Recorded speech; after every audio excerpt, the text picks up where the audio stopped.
నేను ఇచ్చింది కేసీఆర్ కాదంటే కదా నువ్వు చేసేది. నేనే చెప్తున్నా కేసీఆర్ ఇచ్చిందని జరిగింది అని గంట పద చెప్తున్నాను. ఎవడు నాకు చెప్పాల్సిన అవసరం లేదు, నేనే సాక్ష్యం.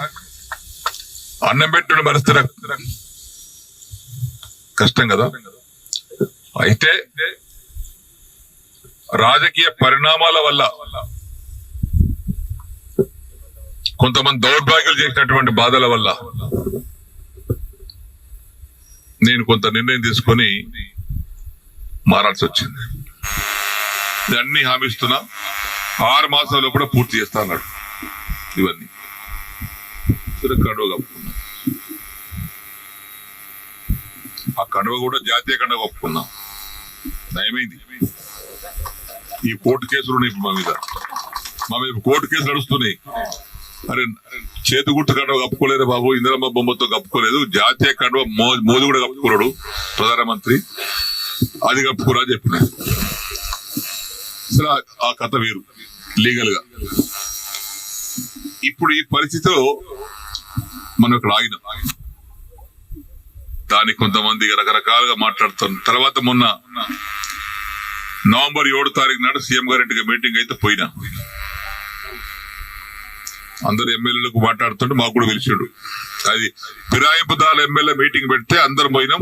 మీటింగ్ అయినాక విడివిడిగా మాట్లాడిపోయినాం. పొంగులేటి శ్రీనివాస్ రెడ్డి కూర్చున్నాడు, బట్టివి కూర్చున్నాడు ఆయన పొలిటికల్ ఆ ఛాంబర్లో. నేను పోయి శ్రీనివాస్ రెడ్డి రేవంత్ రెడ్డి గారు లేచాడు, కూర్చోసేనని అన్నాడు. ఒకటి అడిగితే సమాధానం చెప్పినా కూర్చుంటా అన్నా.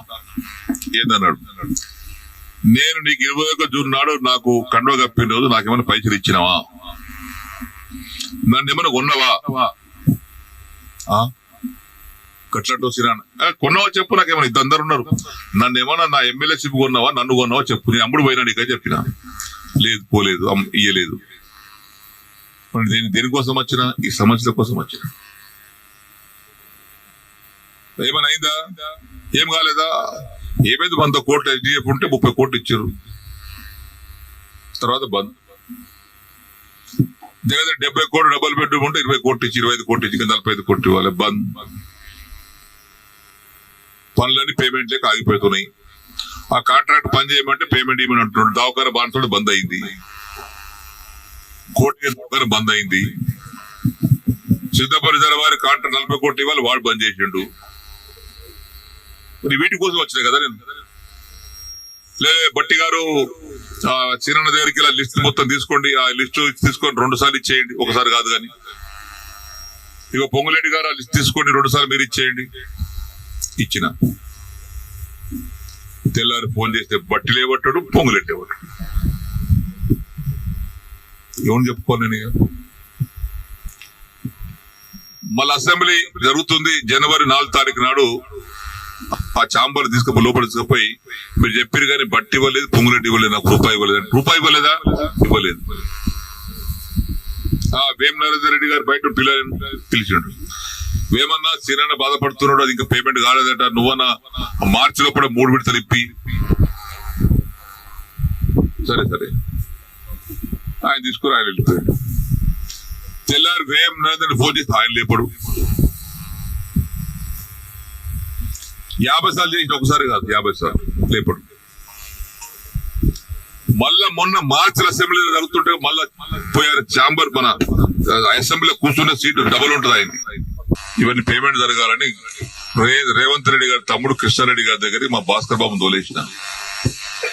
ఆయన ఇచ్చిన సమాధానం ఏంటంటే, భాస్కర్ మీ డాడీ చెప్పుపోయి బీఆర్ఎస్ పార్టీ ఎమ్మెల్యేలకు రూపాయి ఇచ్చేది లేదు, ఒక పని ఇచ్చేది లేదు, మీ డాడీని కండువ కప్పుకోమని ఇస్తాం. నా దగ్గర భాస్కర్ వచ్చి ఈ విషయం చెప్పి, నాతను కాదు నాన్న, ఈ వయసులో నేను పార్టీ మారడం నా వల్ల కాదు, అందులో కేసీఆర్ మోసం చేసి రావడం నా వల్ల కాదు, సరే ఏమని రాకపోరాని నేను ఆగిన.